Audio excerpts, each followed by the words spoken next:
Impact Radio 102.1 FM. The future is now.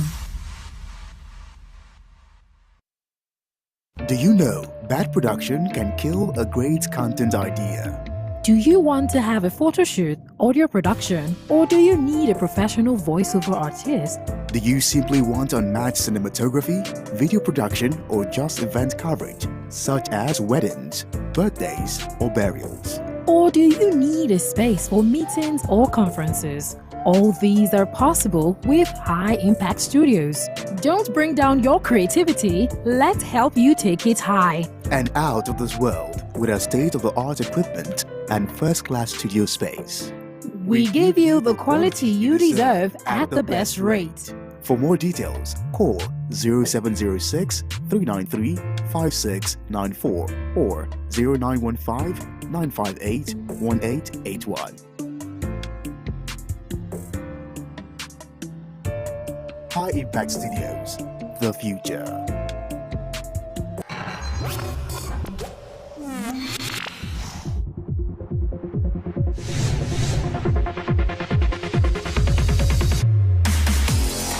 High Impact Radio 102.1 FM. The future is now.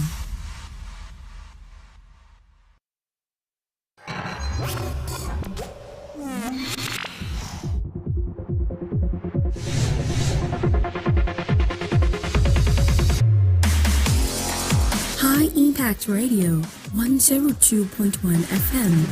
The future is now.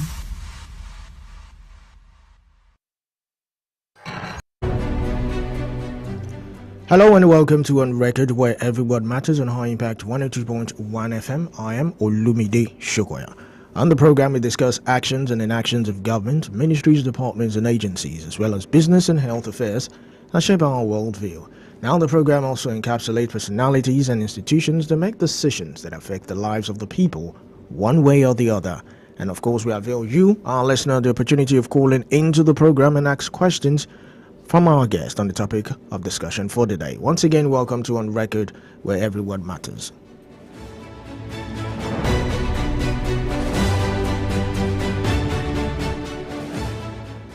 Today we will be looking at the juvenile justice system. Now, the juvenile justice system is fundamentally designed to address the unique needs and circumstances of minors, focusing on rehabilitation rather than punishment. Now, unlike the adult justice system, which often emphasizes retribution, the juvenile system operates under the belief that young offenders have the potential for change and should be guided back onto a positive path. Now, this approach includes a variety of interventions such as counseling, education, community service, which aim to address the root causes of delinquent behavior. Now, prioritizing rehabilitation, the juvenile justice system seeks to reduce recidivism and support minors in making better choices. Now, in contrast, the adult justice system is primarily punitive, often imposing harsher sentences without considering the developmental differences between adults and juveniles. Now, this can lead to negative outcomes for young offenders, including a higher likelihood of reoffending and increased difficulties reintegrating into the society. Now, additionally, the adult system's lack of focus on rehabilitation can perpetuate circles of crime and contribute to systemic issues such as overcrowding in prisons and strained public resources.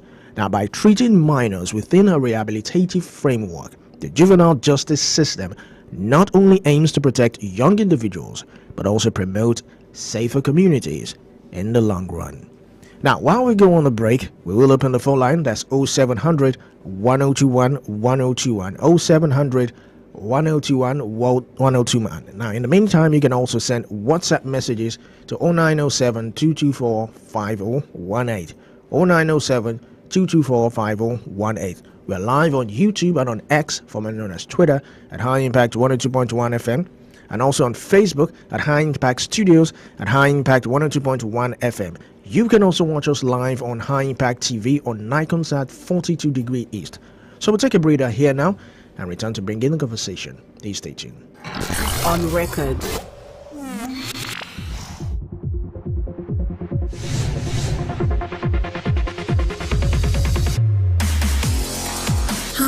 Impact Radio 102.1 FM. The future is now.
High Impact Radio 102.1 FM.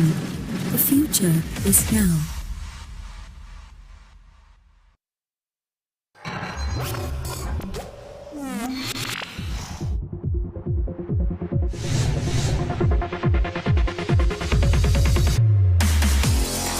High Impact Radio 102.1 FM. The future is now.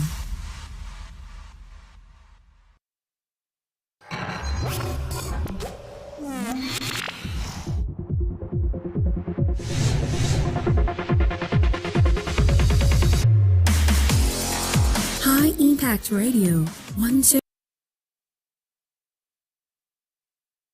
Welcome back to On Record, where every word matters on High Impact 102.1 FM. Now to join the conversation, you can call 0700 1021 1021, 0700 1021 1021, or you can send WhatsApp messages to 0907 224 5018.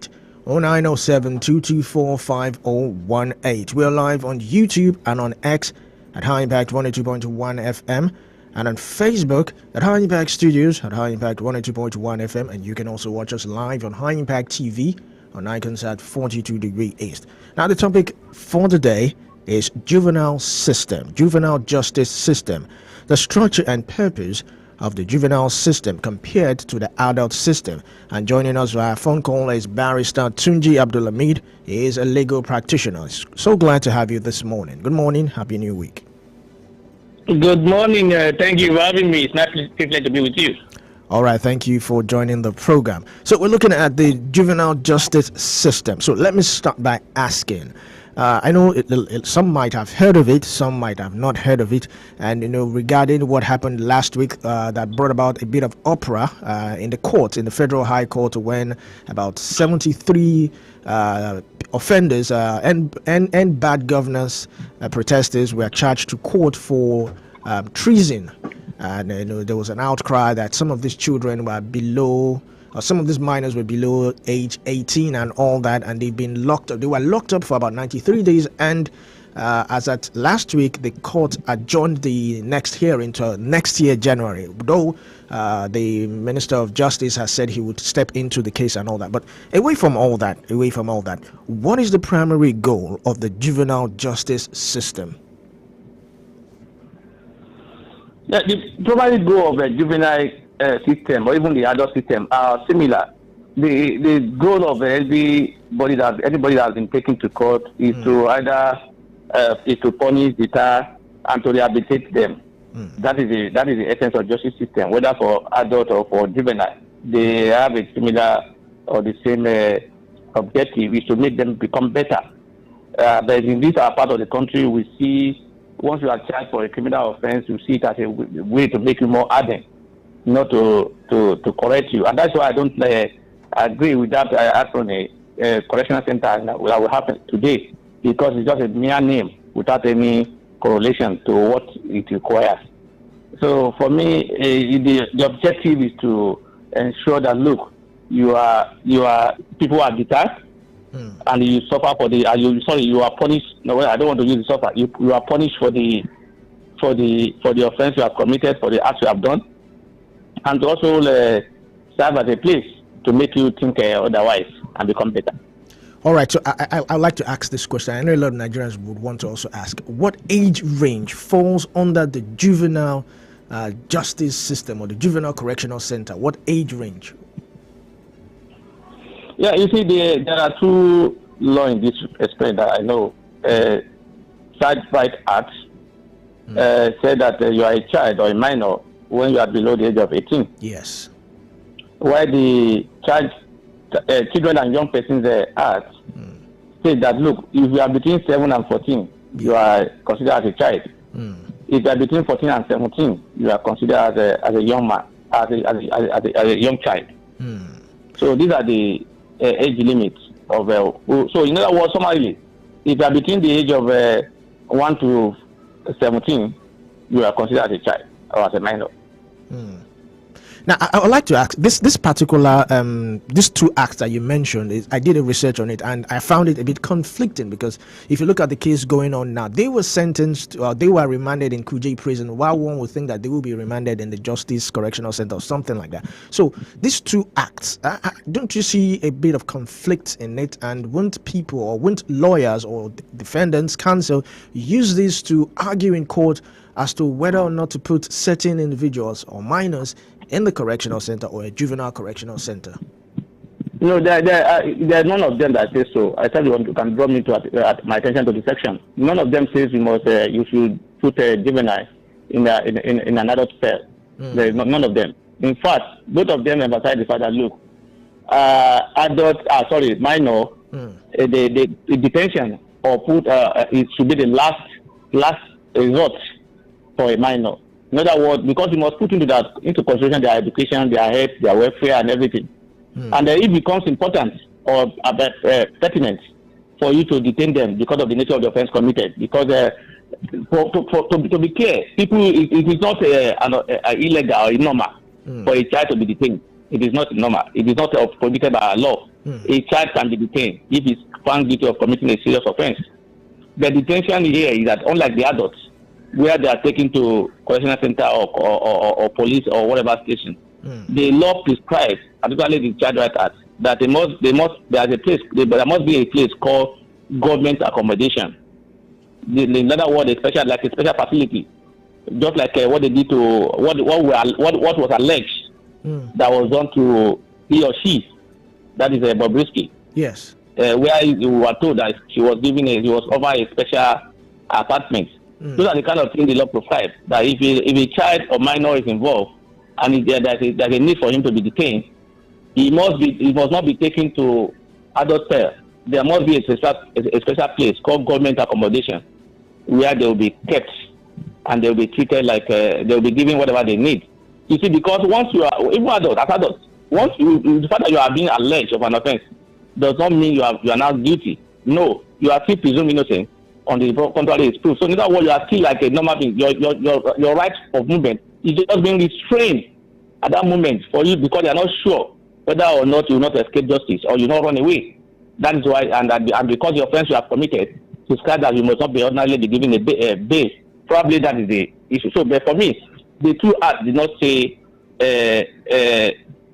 you must detain. You can detain them in an adult cell. No, there must be a special place which we call a welfare or juvenile or whatever or special accommodation. Whatever name they give it, that where they will be detained, pending when the matter will be concluded.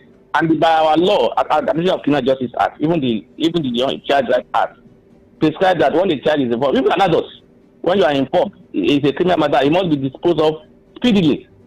In fact, in our Administration of Criminal Justice Act, it said every criminal case, whether adult or juvenile, must be done every day. You know what, to make it fast. So then what we see is that we see a situation whereby the police will even arrest you first, and they'll go and obtain an order in the name of we're investigating. If you are not investigated, why are you detaining me? Why are you arresting me? So that means you are not sure that whether I've committed anything or not. So what we have in our own case here is that we have bastardized our system. The system is no longer being followed. What we are doing is just what we think, or what those in power wanted is what we follow. They just do it the way they want it, not what the law says. And that's what. In any event, I'm not even aware that we have any good facility in Nigeria. I was going to even ask that do we have a functioning? I know I saw one in Ibadan or your state. I think somewhere around Songo. I saw something juvenile. Even the seats, we have, but whether they are comfortable, whether they are good enough for human being to stay, just like our prison. And they change the name from prison to correctional center because it should not be a place where people will be made to suffer. It should be a place where people will be made to will serve as a place where you can correct yourself. In other words, what we see in our own system is that rather than have a comfortable place, we see it as a place where once you are alleged of an offense, you must go there and then be made to suffer or even be alleged. They have not been convicted. So that's what we see, and that's why I say we just change the name from prison to correction center, but without doing the needful. We have not changed our facility. In foreign countries, you see a prison will look like a rich man apartment in our country here. In other words, when I say rich man here, I'm talking about not even average rich man, correct rich man. People you will see and say, this man, I pray I be like you. That is the kind of prison. They will say they will have TV, they will have access to everything. The only thing is that they will not go out. So, but in our own case, you will see a place that is meant for 2 people or 10 people being occupied by about 200, 300. Nowhere to sleep, nowhere to bath, nowhere to urinate and do other things. So it's not palatable. I'm not aware I'm not aware of any of these centers that is well equipped to accommodate these people, because if you are going by the law, you have to make them comfortable, whether adult, whether junior, whether you are because these are allegations. You are still awaiting trial. So in other words, you are still presuming innocent. It does not be confirmed that you have actually done the even where the offense has been confirmed, you are not to be treated until you are convicted, until you are executed, if it's by death or whatever. You could still be treated fairly. Your liberty, your fundamental right under the Constitution are still there. You should enjoy everything, apart from those other ones that are contained by virtue of what you have done. So, as far as I'm concerned, it's a system that we have that's not helping matter, and the system is not helping matter because people who are in place of authority are not ready to do the right thing. So I will still blame the government for not providing enabling environment for all these things to try to assist. All right. And for those who will say, so when an infant commits an offense, he should be let to go, or a minor. No, we're not saying that. All right. What I'm saying is that if I may come in, I'm actually going to the next question, and I think you're about to go into that. Now, if you look at some of these end bad governance protesters, they were children, minors, and they were said to have carried or were waving the Russian flag. Some of those children weren't even aware of what they were doing. Probably they were influenced, probably they were induced by some certain things. So, which brings me to my next question. What are the key principles guiding the juvenile justice reform, and how effective is this? Key principles guiding what?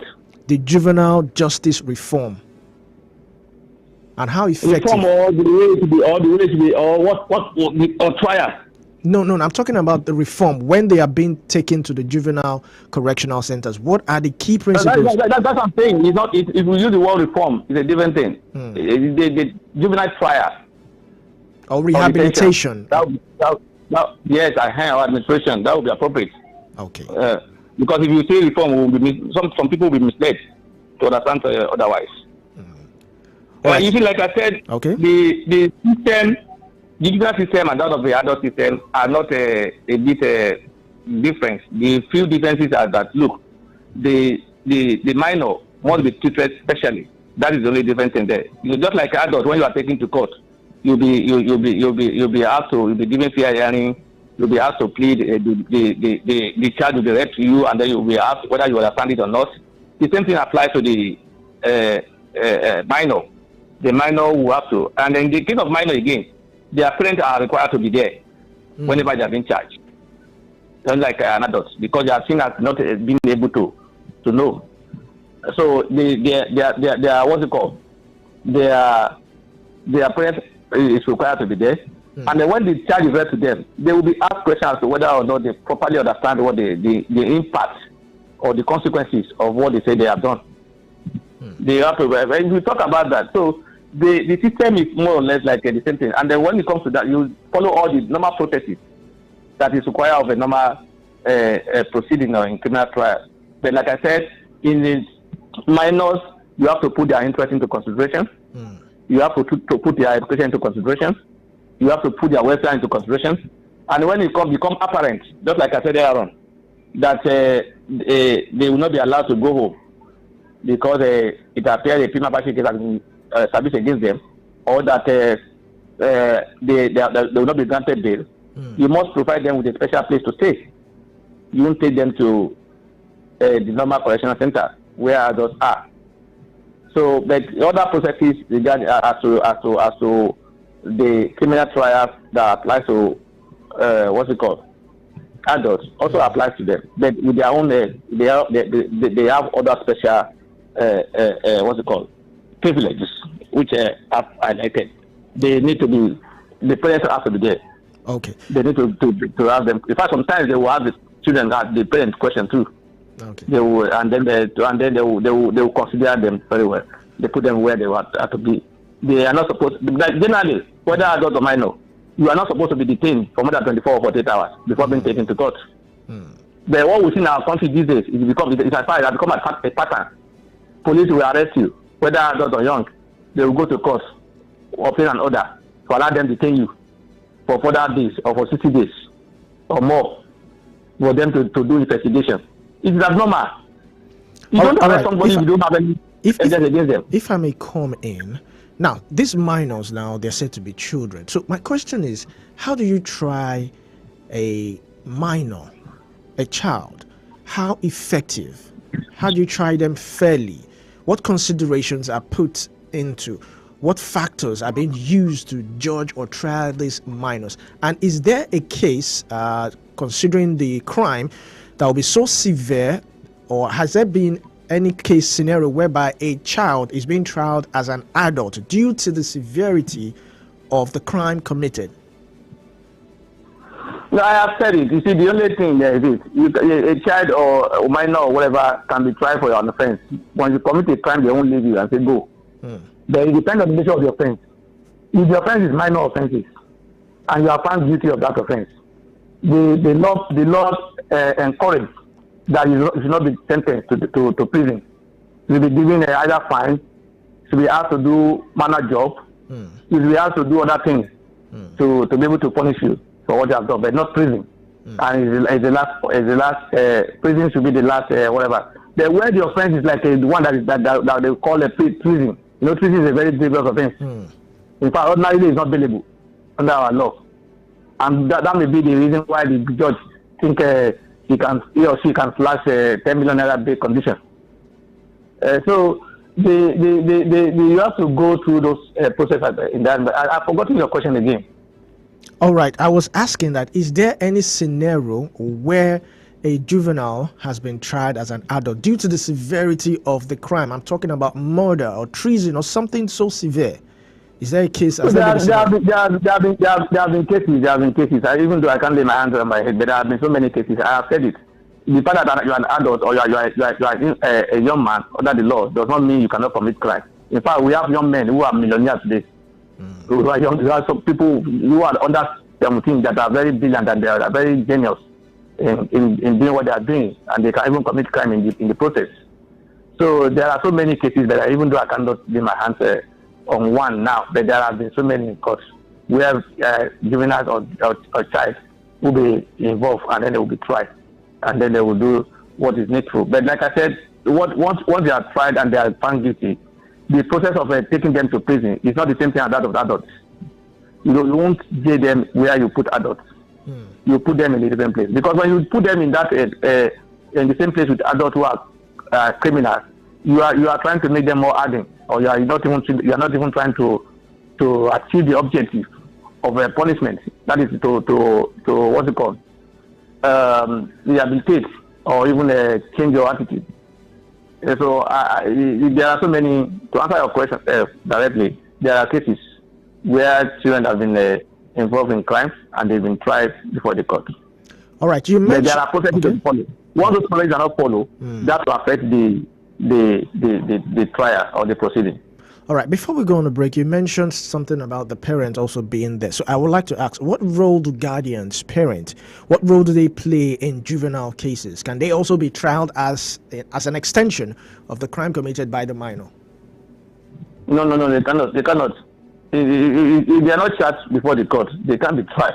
If they want to try them, they will charge them for their own offense or along with the child.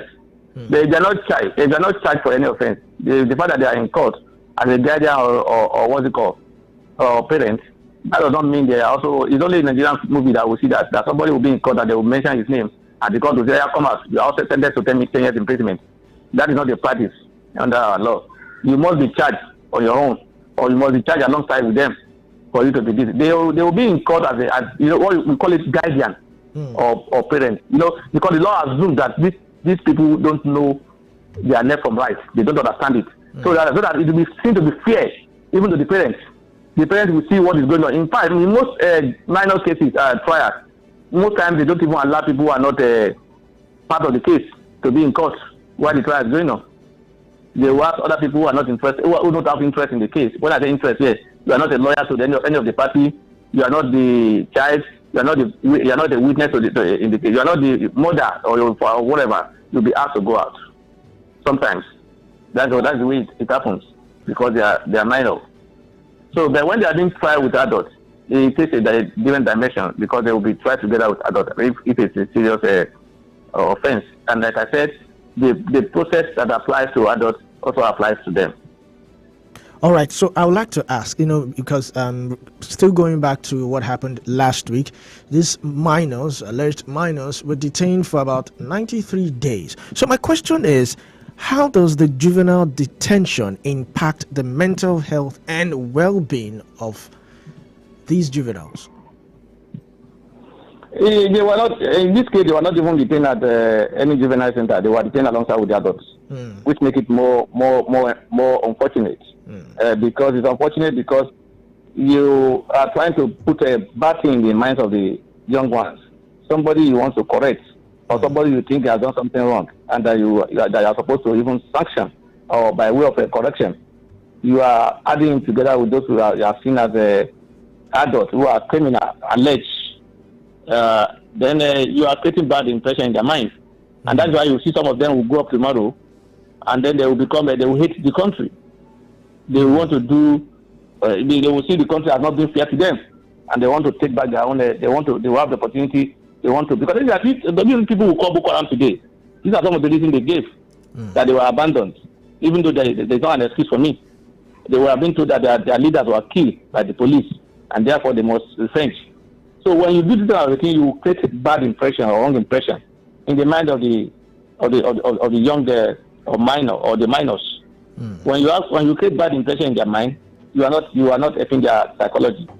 You are not helping the system, and you are not making them. You are not correcting. You won't make them see reason why they should do better. So sad, but let's quickly go on a short break, and when we come back, we'll continue with the program. Please stay tuned. On record, every word matters. The future is now.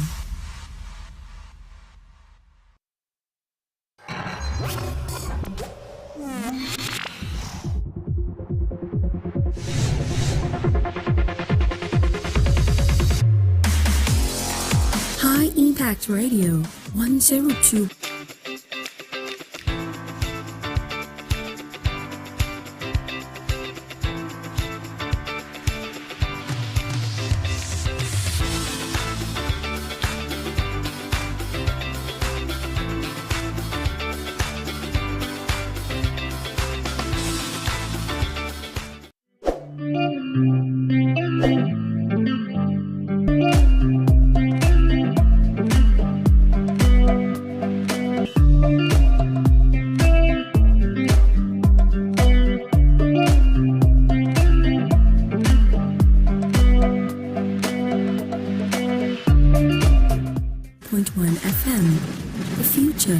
is now.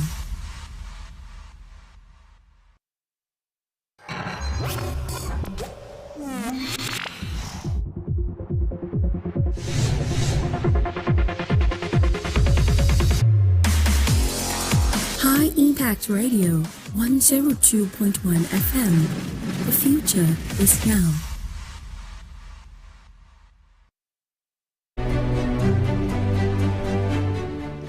Welcome back to On Record, on where every word matters, on High Impact 102.1 FM. So we're live on YouTube and on X at High Impact 102.1 FM, and on Facebook at High Impact Studios at High Impact 102.1 FM. And you can also watch us live on Nikonsat 42 degree east. To join the conversation, you can call 0700 1021 1021, 0700 1021 1021. You can also send WhatsApp messages to 0907 224 5018, 0907 224 5018. We're still discussing the juvenile justice system, the structure and purpose of the juvenile justice system compared to the adult system, with Barrister Tunji Abdulhamid. He is a legal practitioner. So I'd like to ask this, just out of curiosity. Is there anything like, we're in the adult correctional center, we have solitary confinement. Do we have solitary confinement on juvenile correctional centers? Do we have what? Solitary confinement of juveniles. Do we have it in the juvenile correctional centers? I like I said, they are not too popular in our country. I've not even visited any of them. I'm not aware of any of the state that has a well-developed center for this kind of a thing. You're not like our prison the way they are. I think from the report I'm getting, that is, they look alike. There was not any special arrangement in that area. So we are supposed to have it. Some states have it. They have a name. They have them in structure, but not in facility inside. I'm not saying, because people will misquote you now. Yes. Or misunderstand it. Yes. I'm not saying that there's no structure called juvenile center or call this and that. Do they meet the standard? Or are they the way they were supposed to be? Is it not just ordinary building where there will be no mattress, there will be nothing, there will be no anything? That is the point I'm making. So I'm not aware. I cannot confirm whether or not we have. All right, so let's go on to rehabilitation and re-entry. I know you said that yes, the juvenile correctional center is nothing to write home about, but what rehabilitation programs do you think are most effective for juveniles? What is it? What rehabilitation programs can you recommend as most effective for juveniles? It depends on the offense committed by the juvenile. It depends. If it's, like I said, and that's why I said the issue of detention or imprisonment should be the last option when there are no other things to do. There are so many things. They can be asked to pay fine, depending on the nature of the offense. They can be asked to go through and do some manual job. They can be asked to go for special training or something, depending on the nature of what they have been alleged to have committed. That is it. So there is no one fixed suggestion as to what to be given to them. It depends on the nature of the offense being committed. But in the case of this one, I would call it treason. That cannot be fall in that category of people that will be considered as say go for manual whatever. In fact, some of them could go as far as life imprisonment. It does not extend them because they will be arranged alongside with adults, and the offenses are serious. So the truly on whether or not what we examine now is that whether or not they have truly done what they have not done, and that will not be able to do that now because the matter is already in court. I want to say that look, for me, the prosecutors should do their job properly before taking people to court, because it's an embarrassment for you to take people to court and at the end of the day you now realize that you have done an error or you have made a mistake, just like what happened in these foreign people that were detained. After several months, they now realize that the man detained has no role in the offense they are being alleged. It's embarrassing. And I will not join people. So just permit me to say that I know it's not in line with your question. I must say it because I wanted to say that and your question made me forget. I will not join people who are commending the Attorney General of Immigration or asking for the file. I will not. It's like commending somebody who has abandoned his job for 90 days. Wake up, Speaking of the, all right, are you there? All right. Speaking of the, if I may comment, speaking of the Attorney General of the Federation, how can the federal government, how can the Ministry of Internal Affairs, how can they come in? How can they reform, rehabilitate these juvenile correctional centers? What can civil society groups do? NGOs? How can the community themselves support juvenile, correctional centers? I tell you, I don't even know what to say again because we are tired of repeating ourselves. Because this issue of people not providing enough facility, not doing their job or whatever, has been an issue both by the CSOs, lawyers, activists, and so many people have complained. They've made a lot of noise regarding the status of our correctional centers and other juvenile centers. Yeah, and these falls. I think this fall within the work of internal affairs ministry, and that is why I said whenever they ask me and they say the performing minister that we have is our internal affairs minister is doing well, and I will ask them, the only thing they will be able to tell me is that passport made passport easy. Is that the only role he has to do? Is that the major? Is that even major to all Nigerians? And that's why I said if I should mark him, I will just give him 1.5 over 10. Even though so for me, these are his jobs. Prison centers, juvenile centers, some other areas. These are some of the areas you need to work alongside with other people, agencies to ensure these things are well in place. But they're not doing it. Nobody is doing it. People and money is being allegedly money is being marked almost every year for maintenance and for these facilities. But nothing is seen on ground, and nobody is punished.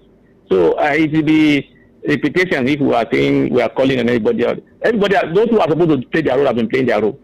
The civil society have been talking all this while. The activists have been talking all this while. The experts on prison center matter or CSO on those have been talking.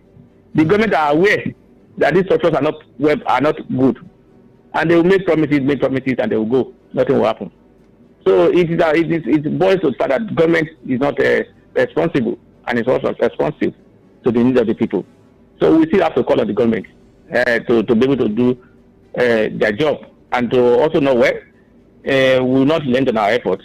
People will still continue to talk and ask questions regarding what they are doing. But the evidence is still on the government. The government are not doing their job. That's it.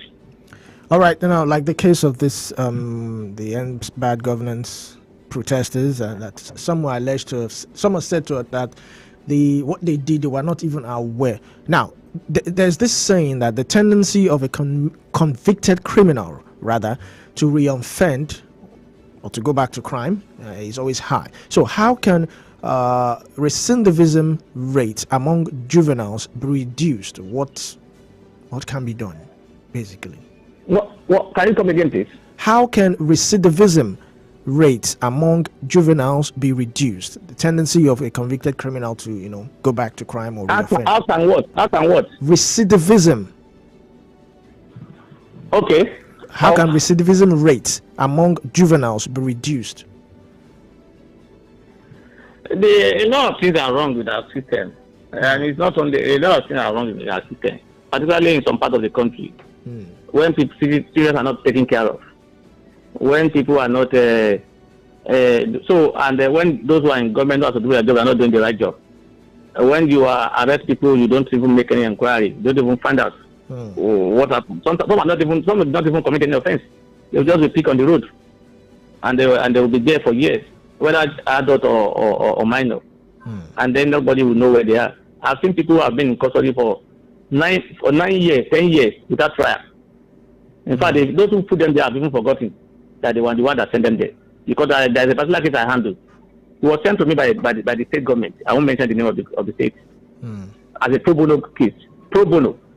To help the state see how the guy can come out of the prison that has been there for 9 years without trial. Upon inquiry, we realized that it's even the state people who gave me the job that did not take steps that will make him even the trial or lead there. So it appears that means they've forgotten him there. They don't even know that there's so many like that. It was there for 10 years. There are so many like that they don't have any business being in custody, adult or young or whatever, and they are still there. So, but we need to do more in terms of ensuring that, and then we need to guide our children. The system is not the environment is not enabled, and most people are at the rate, particularly in some part of the country where children are seen as abandoned. They litter everywhere. Nothing. They are not doing anything. So there is a tendency that they will commit crime, and when these crimes are committed, rather than see them as or condemn them, particularly for small offences, why can't we find a way of ensuring that they are rehabilitated? Some people are in prison and they write their work and GC or whatever, and they are in university today. So why can't we have a system whereby those in prison can even be studying while in prison? Why can't we? So those are the things that we can do to ensure that, look, people who have been sentenced to prison or wherever they are, or juvenile center, and that's why they say they should create a special center for them, so that those who are in school as a minor will be able to continue their education in that center. In other words, there will be school, or there will be a kind of arrangement where they'll be given whatever they need in terms of education and other things. But we don't have that in Nigeria, and I've been told that money is being allocated for that almost every year, and nothing is done. It's unfortunate. So unfortunate, like you said, but I think this is a safe place for us to land. You have been brilliant. Thank you very much for really expatiating the juvenile justice system with us this morning, Barrister Tunji Abdulhamid. Thank you very much. We do appreciate it. Thank you for having me. It's my pleasure to be with you. Thank you. You're welcome. Thank you.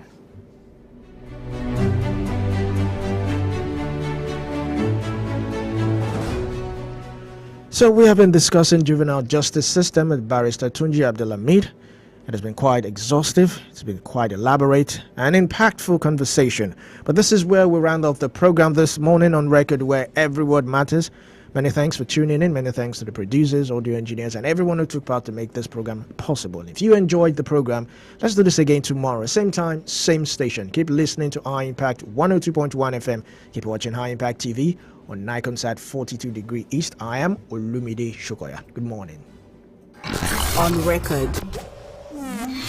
Production can kill a great content idea. Do you want to have a photo shoot, audio production, or do you need a professional voiceover artist? Do you simply want unmatched cinematography, video production, or just event coverage, such as weddings, birthdays, or burials? Or do you need a space for meetings or conferences? All these are possible with High Impact Studios. Don't bring down your creativity, let's help you take it high. And out of the